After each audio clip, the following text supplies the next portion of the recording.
Well, thank you very much for those remarks. And finally, to cap off this presentation, we're going to be hearing from Dorothy Burnham, who a number of speakers have already made reference to, and as you can gather from those remarks, was a leader in various leading positions in the Southern Negro Youth Congress from 1941 through 1948.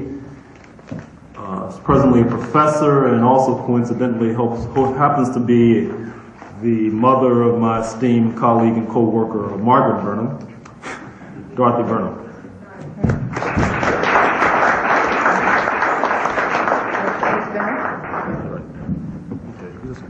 All right. Thank you very much for the remarks, Jerry. I sat there and listened to Esther. I was really so happy because I'd forgotten, and she brought back to my memory all the things that happened during the period I was in the Southern Negro Youth Congress, and I absolutely agree with her final summation. It was a time in very much a learning period in my life. Some of the things which Esther mentioned, I have pictures of, and they're on the table over there, which I hope you will look at before you leave. There are pictures of Paul Robeson singing at the Tuskegee Conference. There are pictures of Mildred Edelman and Ethel Goodman, who were very active in the Southern Negro Youth Congress in the rural work. There are pictures of Esther and W.E.B and Grace at a meeting in Washington. They went after the Columbia Conference. They went and met with the 80th Congress. They met with as many Congress people as they could to tell them about the program of the Southern Negro Youth Congress and to tell them about the need for jobs, the need for voting, and so forth. And there are pictures over there. I hope you will look at them. I'm going to just talk a little bit about the last conference, which was held in Birmingham in 1948. 1947, following the Columbia Conference had been a great year for us, as has been mentioned. There was the tremendous march of the Negro vets for jobs. There was big campaigns in the rural areas for electrification. There had been a number of training schools led by Esther and Jack and Louis. And in 1948, we were looking forward to a great conference, again in Birmingham. And of course, as Winnie has mentioned, we had the support of the steel workers and the mine workers. And I was looking through some of our material the other day, and I saw the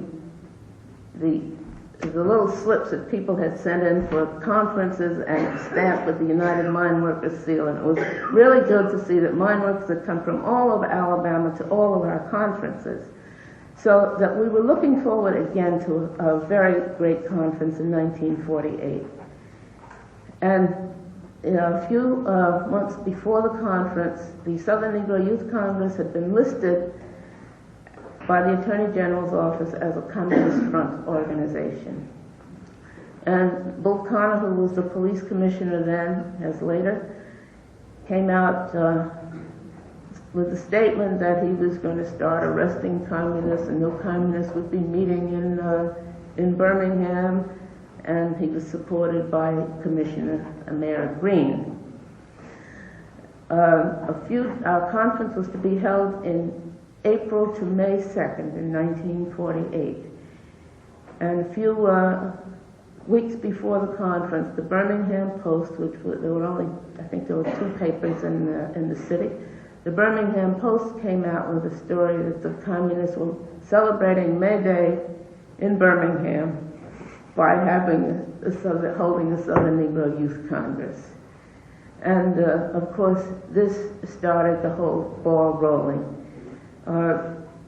We tried to get the Post to retract the statement. We went to the other newspaper and told them our story, and they wrote a very weak story saying that it really wasn't, that we were not a Communist Front organization. But that didn't help. Bull Connor, we were scheduled to meet in a church in Birmingham, and Bull Connor came in and asked the Louis Burnham and the minister of the church to come into his office. And then he read the law, the General City Code of Birmingham, to them. It shall be unlawful for any person in charge or control of any room, hall, theater, picture house, auditorium, yard, court, ballpark, public park, or other indoor or outdoor place to which both white persons and Negroes are admitted, to cause, permit, or allow therein or thereon any theatrical performance, exhibition, speech, etc., whatsoever, unless the place has entrances, exits, and seating or standing sections set aside for and assigned to the use of white persons, and other entrances to the use of Negroes. And unless the entrances, exits, and seating or standing sections set aside for and assigned to the use of white persons are distinctly separated from those set aside for and assigned to the use of Negroes by well-defined physical barriers, and unless the members of each race are effectively restricted and confined to the section set aside for and assigned to the use of such race. Sounds like South Africa now, doesn't it?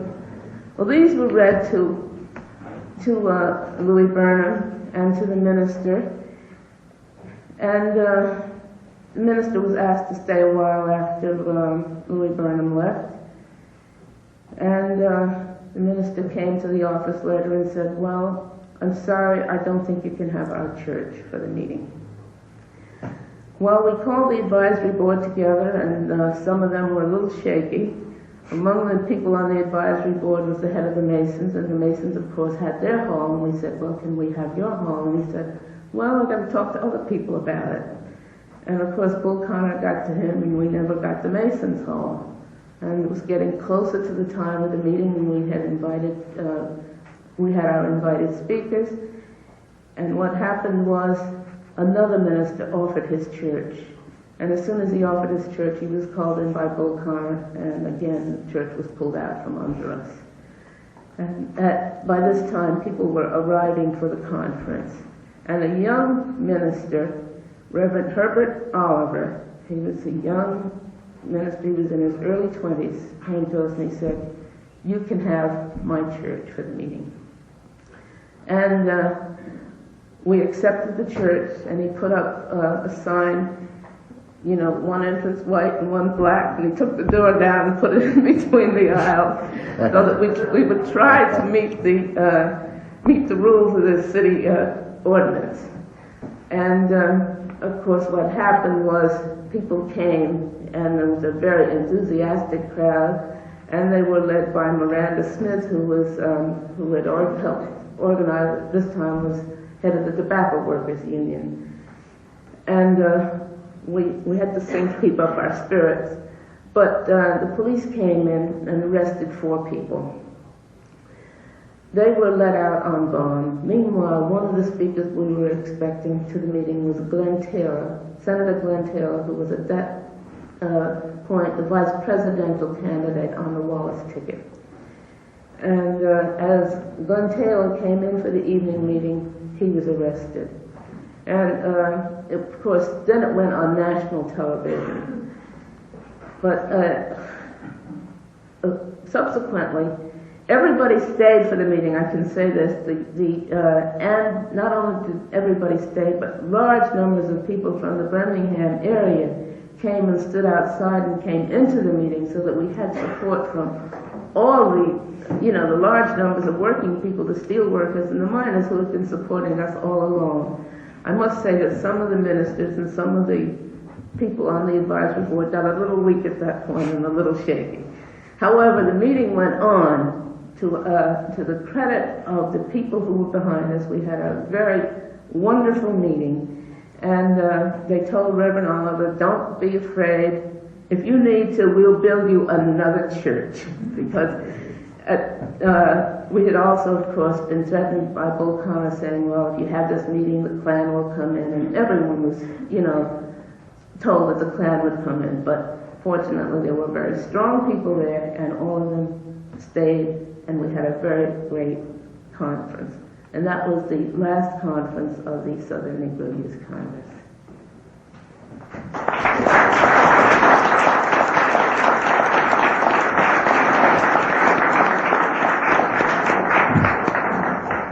Thank you very much. What we'll do now is have a few minutes for questions, and let me start off by asking from the audience as well as myself. Let me start off by asking you a question, Henry Winston. I recall in some of our preliminary conversations, you had mentioned how there had been these debates going on regarding the role of the youth in the struggle and things of that sort, I guess, with regard to what role were the youth playing a leading role or something to that effect. Could you expand and elaborate upon what some of those debates involved and what did they mean? Well, actually, the problem that existed at that time was whether the youth could provide leadership for the South. This is usually, it was argued, the task of the adults, not that of the youth. Therefore, it was a big debate as to whether this great achievement was possible. At the same time, in the South at that time, there were no active youth organizations as such. The NAACP, for example, had no youth section. In fact, I was just reading Wilson Record the other night, who deals with this quite extensively. And the Southern Negro Youth Congress decided that it was possible. And everything that has happened since, these beautiful statements you just heard, proved the correctness of the position taken. Because with that initiative, the result was that the following year, after Richmond, the Southern Conference for Human Welfare was founded. The National Negro Congress was extended.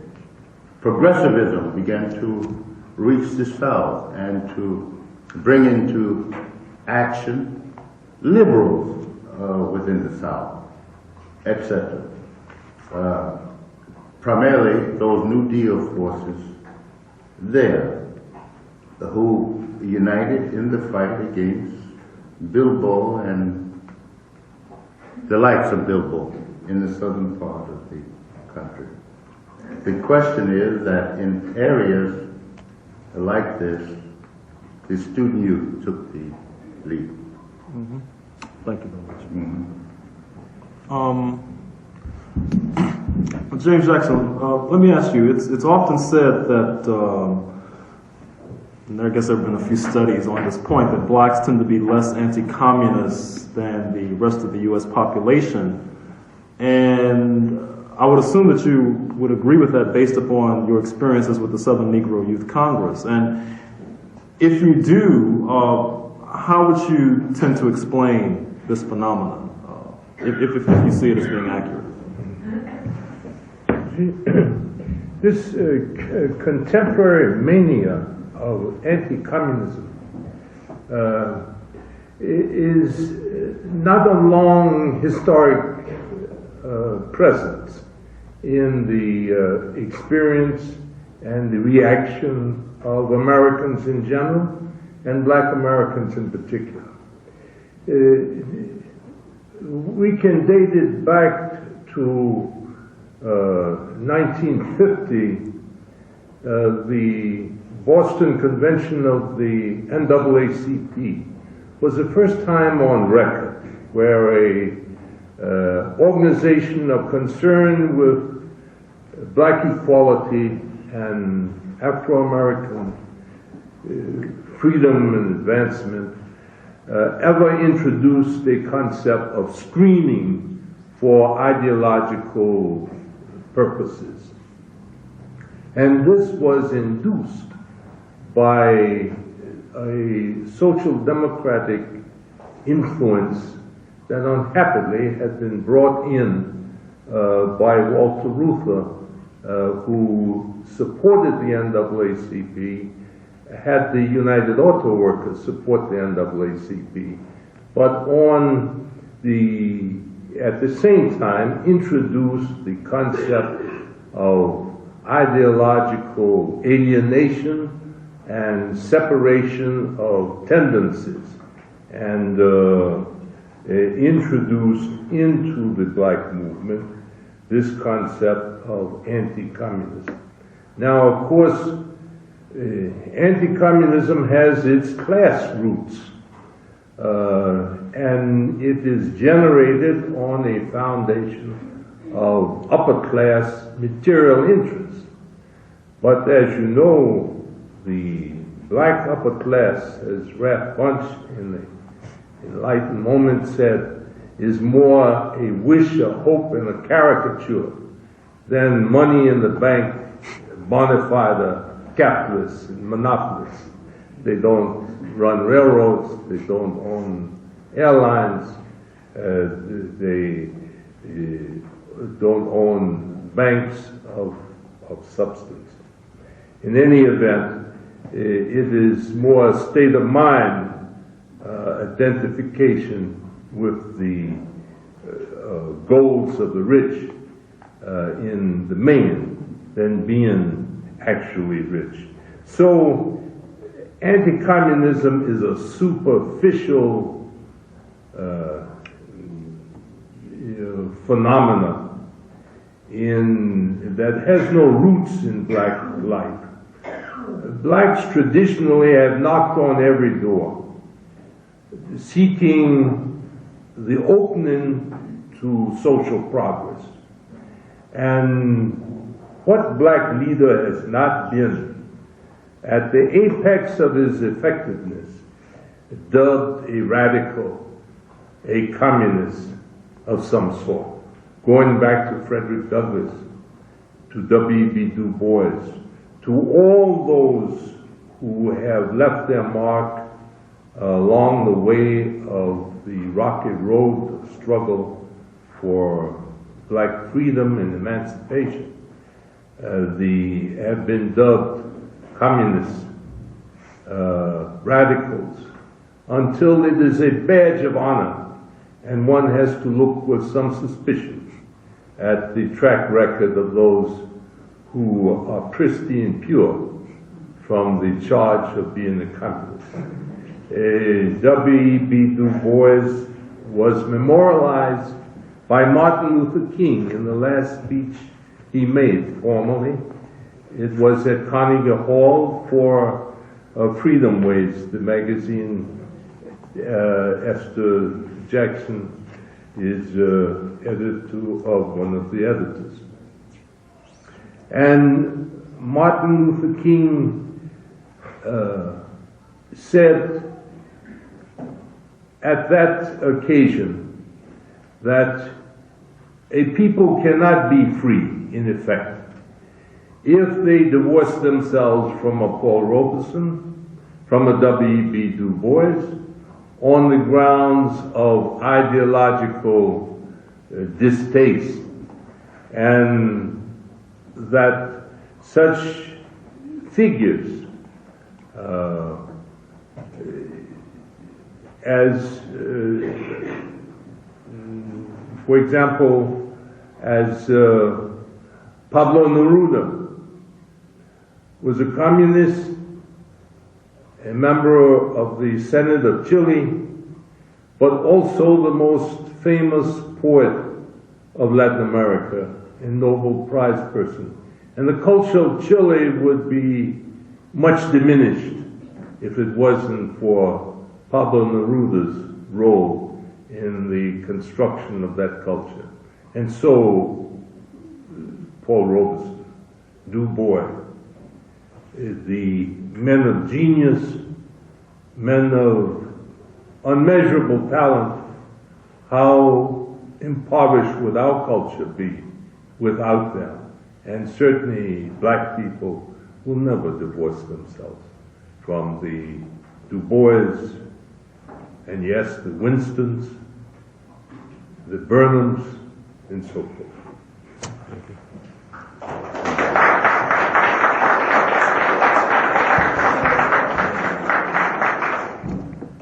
Okay. Oh, okay. I wonder if one would define the word oppose and the tax that goes with it. Because I've heard it enough of time, I decided it's a bad law, but I'm not able to get into the depth of what it's all about.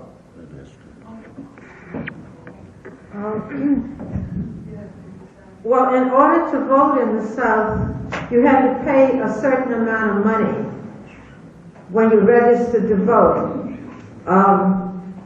This meant it excluded not only most blacks, but also poor white people in the South. So for many years, they were excluded from the voting procedure.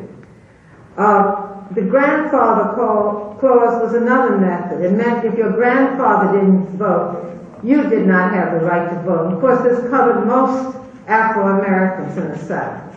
But the poll tax was simply, you had to pay a fee. You not only had to go and register to vote, but you had to pay a certain amount of money in order to vote. This was the poll tax.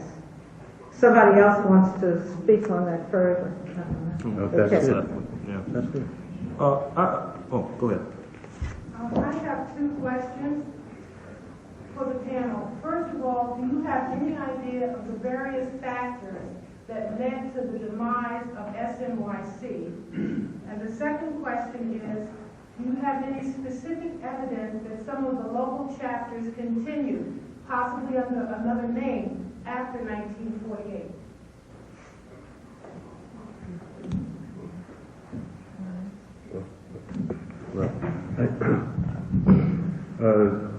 On the latter question, was there any continuation of the local chapters? Yes. In 1951, in New Orleans, there was a New Orleans Youth Council called to a conference, and there was tabulated a whole series of categories of people who were invited. The youth of the churches, of the schools, of the countryside, of the factories. And this New Orleans conference in 1951, I saw I thought I might have it here, I saw a call for it. And there were also local echoes and extensions into other organizations. For example, references have been made to Ed Nixon, who was one of the founders of the Montgomery Improvement Association. And this is true in a number of other places. And it, of course, in the decade of the 60s, there was a fusion in a big amorphous movement under the personality of Martin Luther King and under the influence and impetus of the Civil Rights Act and the Supreme Court decision which laid the axe to legal segregation. And then the movement really took on a vast scope, and the results are registered in the present reality. The decade of the 60s, the so-called Civil Rights Revolution. What was the second? The factors leading to the demise of the SNYC. There has been indicated by Dorothy Burnham the immediate factors of the assault by Bull Connor and the Cooper Green and Morgan, the City Council of Birmingham, acting as the agency or agents of the federal authorities, which were taken up for a crusade directed against the progressive tendency in the Democratic Party, represented by Wallace and Glenn Taylor. And shortly after, this was the year of 1948, shortly after, there was crystallized the McCarthy outrages with the Smith Act laws and a brand of neo-fascism that seized the political life of the country in its grip and held it, forcing civil liberties underground, so to speak, for several years, at least 5 to 10 years, and bringing about many casualties from Bishop Walls, Paul Inez Lander Robeson, to Henry Winston and myself and our colleagues. Many were deprived of their freedom, imprisoned, and hundreds of thousands were deprived of their jobs and deprived of their First Amendment privileges to exercise freedom of speech and association and so forth. Okay, May I just, sure. if you don't mind, I just wanted to add one further comment on the end of the SNYC. Because it's a point that I think needs to be said. And that is, it was due to all these things, and it was also due to the fact, because there are lessons to be learned in this, that I don't think that we had sufficiently developed a secondary leadership to carry on. Even after the 48 Congress and the attacks by Bull Connor and the police, there was still a tremendous base for the Youth Congress all over the South. But unfortunately, some of us were getting older and going on to other jobs and other assignments, and there were not sufficient people on that secondary leadership who could have continued in the kinds of struggles and organizations that we pursued. And I just want to make that point because we all need to learn from this lesson. Thank you. We only have time for a few more questions, maybe a couple at most. Pam? Yeah, could you say that there were any links between this organization and the Student Nonviolent Coordinating Committee that came later in the 60s?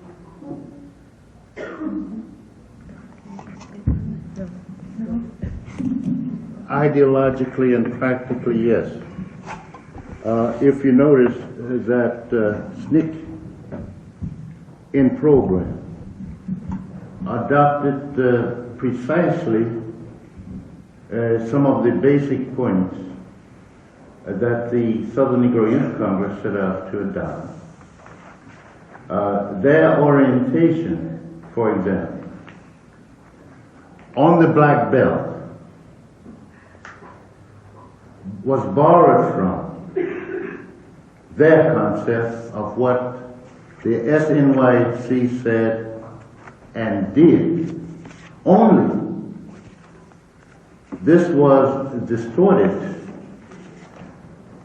into and channeled into a concept of black power. Only black power. A meaningless slogan which was to be short-lived because it did not see the social forces needed to bring about basic change in the South. But even that forms of organization was borrowed from. That of the Communist Party and as well as that of organizations like the Southern Negro Youth Congress. Even the leader of SNYC was at one time a member of a progressive organization, and he carried this into the organization of SNYC in all of its activities. Okay, I'm